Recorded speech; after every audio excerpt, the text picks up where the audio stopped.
मार्च के महीने में जब जेडीयू के संगठन का चुनाव होना है, जेडीयू के राष्ट्रीय अध्यक्ष का चुनाव होना है, उसी मौके पर निशांत कुमार की एंट्री की तैयारी जेडीयू के अंदर जोर शोर से चल रही है। लगातार ये खबरें फैल रही हैं कि निशांत कुमार का पॉलिटिक्स में आना तय है, लेकिन कब आएंगे इसको लेकर अब एक भ्रम की स्थिति क्लियर होती हुई दिख रही है। जेडीयू पार्टी के अंदर तैयारियां हैं और जब संगठन का चुनाव होगा उस वक्त निशांत को पहले संगठन में एक बड़ी भूमिका दी जाएगी। आखिर निशांत जेडीयू की मजबूरी क्यों बन गए हैं? ऐसे ऐसे वो कौन से प्रमुख कारण हैं जिसके कारण निशांत का राजनीति में आना तय है? नहीं तो जेडीयू पार्टी का अस्तित्व जो है वो नहीं बचेगा। पूरी कहानी क्या है आपको बताएंगे, उससे पहले औपचारिकता के लिए बता दूं कि मेरा नाम है हिमांशु कुमार और आप देख रहे हैं जनता जंक्शन। जेडीयू पार्टी जो इतने सालों में सींच कर खुद को बड़ा किया है, नीतीश कुमार के बाद वो कौन चेहरा है जो आपके दिमाग में आता है? नीतीश कुमार के बाद जितने भी शीर्ष के नेता हैं वो जो है कोई कुर्मी या ईबीसी का प्रतिनिधित्व तो नहीं करते हैं। निशांत कुमार ही बाकायदा जो है वो सरमान वारिस है। नीतीश कुमार सरमान नेता हैं। नीतीश कुमार के बाद पार्टी का हर एक कार्यकर्ता किसी को भी नेता मानने को तैयार नहीं है। ऐसे में निशांत कुमार जो है वो स्वाभाविक वारिस हैं। इसके अलावा कुल मिलाकर 43% वोट बैंक जिसका चेहरा निशांत कुमार बन सकते हैं, जो अभी नीतीश कुमार हैं, चाहे वो कोयरी कुर्मी का वोट बैंक हो या फिर ईबीसी। ईबीसी कहने का मतलब है वो तमाम पिछड़ी जातियां जिसका अपना एक नेता है, चाहे वो यादवों के नेता तेजस्वी यादव हो या फिर अन्य जातियों के नेता कोई और हो। लेकिन अगर आप देखें तो ईबीसी के वोट बैंक पर नीतीश कुमार का अपना एक प्रभाव है और इस समाज के लोगों के लिए काफी कुछ किया भी है और उन्हीं वोट बैंक के बदौलत जेडीयू जो है वो अपने अस्तित्व पर खड़ी है। और दूसरा है महिलाओं का खुलकर सपोर्ट मिलना।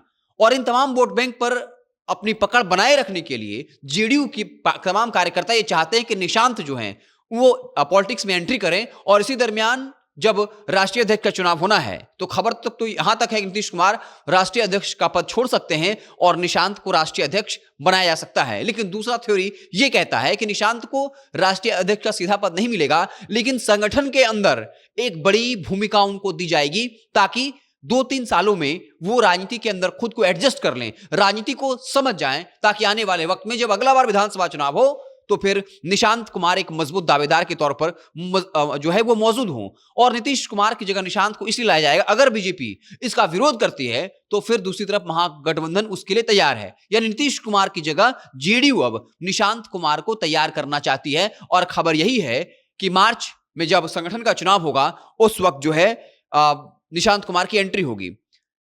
ये क्यों कंफर्म माना जा रहा है कि निशांत की एंट्री होनी तो तय है, कब होगी इसको लेकर सस्पेंस है। लेकिन अब जो ये कहा जा रहा है कि मार्च के महीने में निशांत की एंट्री हो जाएगी, क्योंकि ज्यादा वक्त अब बचा नहीं है।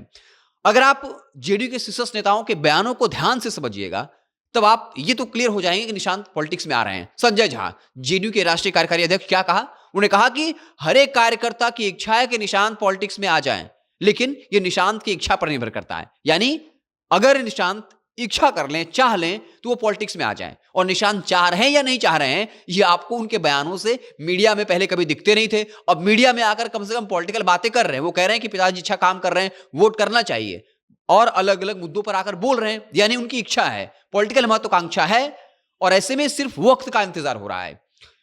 दूसरे नेता है ललन सिंह, उन्होंने कहा कि निशांत को आना चाहिए लेकिन नीतीश कुमार को इस पर फैसला लेना है। अशोक चौधरी ने क्या कहा था? अशोक चौधरी ने कहा कि अगर निशांत आते हैं तो हम लोग इसका स्वागत करते हैं।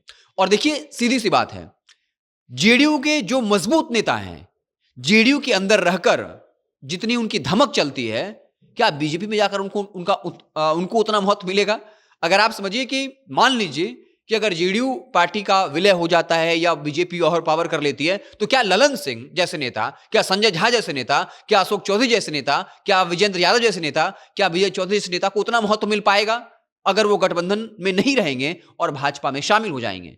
ललन सिंह इस वक्त जिस तरीके से अमित शाह के साथ बैठकर बात करते हैं, अमित शाह ललन सिंह जिस तरीके से विजय चौधरी, अशोक चौधरी ललन सिंह को महत्व देते हैं, संजय झा को, क्या अगर बीजेपी ओवर पावर कर लेगी तो क्या ये नेता बीजेपी के साथ उस तरीके से डील कर पाएंगे? ऐसे में इन नेताओं के लिए भी जरूरी है कि जेडीयू पार्टी के अस्तित्व को बचाया जाए।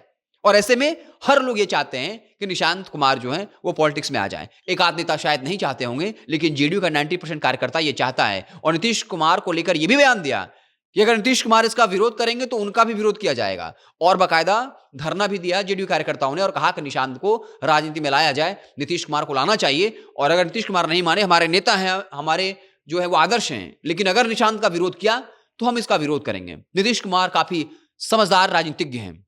इस तरह के माहौल में वो लगातार ये प्रशासन बना रहे हैं कि हम नहीं चाहते कि मेरा बेटा राजनीति में आए, लेकिन फिर ये कहा जाएगा देखिए कार्यकर्ता की मांग थी, निशांत तो कब से पॉलिटिक्स में आना चाहते थे। अगर नीतीश कुमार चाहते तो उनको कब का ज्वाइन करा दिए होते, सांसद मंत्री विधायक बना दिए होते, लेकिन नीतीश कुमार ने ऐसा नहीं किया।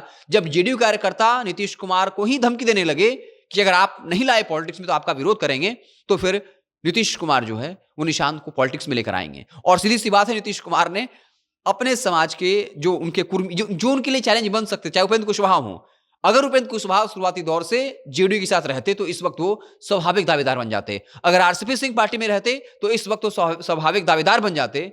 लेकिन ऐसे एक लोग जो साइडलाइन कर दिए गए। आखिर किसके लिए साइडलाइन कर दिया गया था? तो क्या नीतीश कुमार भी सही वक्त का इंतजार कर रहे हैं जब निशांत की एंट्री करवाई जाए? और क्या वो वक्त जो है वो मार्च 2026 होगा, जब संगठन का चुनाव होना है, जब जेडीयू का लक्ष्य पूरा हो जाएगा 1 करोड़ मेंबर बनाने का? आपको क्या कुछ लगता है? कमेंट बॉक्स में जरूर बताइएगा। फेसबुक पर अगर आप देख रहे हैं तो पेज को लाइक कर लीजिए, यूट्यूब को सब्सक्राइब कर लीजिए। बहुत बहुत धन्यवाद।